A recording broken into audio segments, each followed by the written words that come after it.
As it was a bit of a windy one today, I've got those IBCs to cut. Didn't fancy doing that in a blowing storm, so I've been out here in Longacre and picked up the last of the rushes and grass. You can see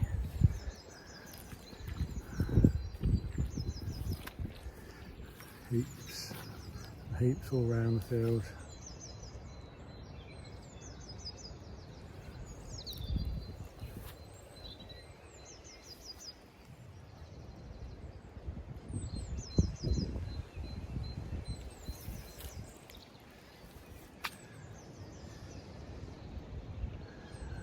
So that'll give quite a bit of potential habitat for grass snakes to nest in and lay their eggs later this year. Here's a photo of a grass snake seen here last year. So hopefully that will help them. There's plenty of food out here already, as we've seen. There's toads and frogs. Beautifully camouflaged, hiding onto there's dying grass, so we'll move this one to safety. Once the crows will get him. And he can carry on doing his job. And plenty of voles. There's a vole I spotted earlier too. You don't see them until they move, and as here, they will stop motionless and silent as their only real form of defence. They're one of the most common mammals and an extremely important part of the food chain for many predators like snakes, foxes, owls, kestrels, etc., which we get lots of around here. So yeah, it's been quite a nice day here. We've got some blue sky, the birds singing, everything's coming out into flower, and yeah, still wet down here. Oh Christ, it's still wet down here. But with this bit of wind and some sun, it will help to dry this up. But I think there's more coming in again tomorrow. So hey, it is what it is. What do they say? 3 steps forward, 2 steps back. I think this is 3 steps forward, 4 steps back. But hey, it is what it is. We'll cope. We'll manage. Pleased to have got that picked up so the grass can grow now. Not having to grow through it, and yeah, another job done. So before this was cut, we put our sheep in here when we first got them for a few weeks to eat this down nice and tight, and then after that I cut it, which is mainly rushes by that point, and then we did bring the extra 2 ewes and lambs in when we bought them. We put them in for a week or so as well, even though it had been cut, just to nibble it down a little bit more, and then we've picked it all up.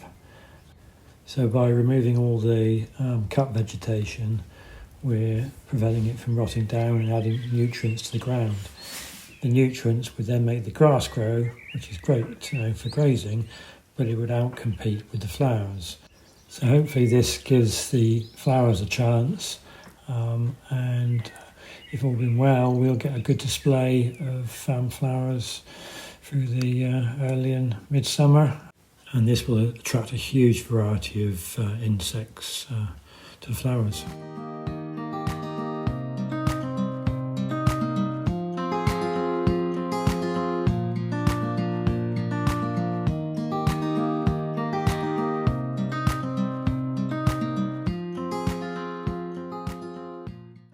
And with good grazing comes a wide variety of other animals and birds.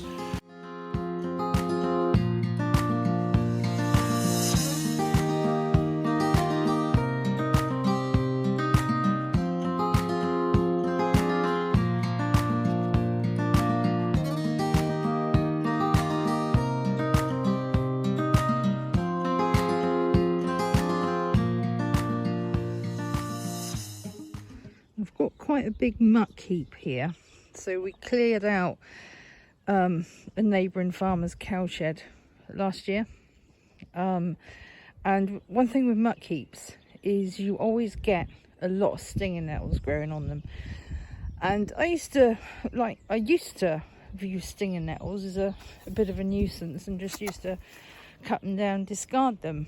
But now we've got some new growth coming here. Now I view them in a totally different way, because mixed with comfrey and infuse, sort of like use it as an infusion into some water, rainwater. This is what helped my strawberry plants and tomato plants really thrive last year. So yeah, now completely different way of looking at them. Wonderful.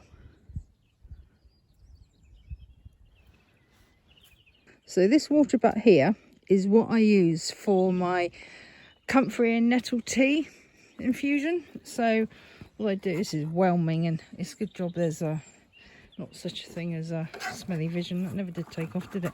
So this here is a bucket. I put stinging nettles in and comfrey, and we suspend it in there like so and let that infuse, and then I actually use that as a plant feed for my strawberries, tomatoes, cucumber, and whatever.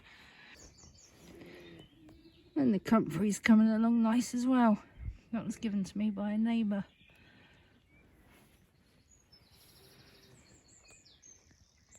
So these up along here are little apple trees. I saved them, I saved the pips from some absolutely gorgeous apples I had a couple of years ago. And I collected a load of pips and put them in the fridge for 3 months to go through the stratification process. And then I potted them up. And unfortunately, the mice got into my potting shed where they were and had a load, but I did manage to salvage 9 of them. I don't know if they will ever fruit, and if they do fruit, if that will actually be edible. But I thought I'd give them a chance anyway, because they'd fought so hard. But even if, you know, they don't taste very nice to us, I thought I would give them to the pigs along with the acorns. So we would have fruit and nut fed pork. I think that's got a nice ring to it. Do you? It's nice to see things coming back to life again. This is my pear tree here. That lovely bird song. Just enjoying the moment.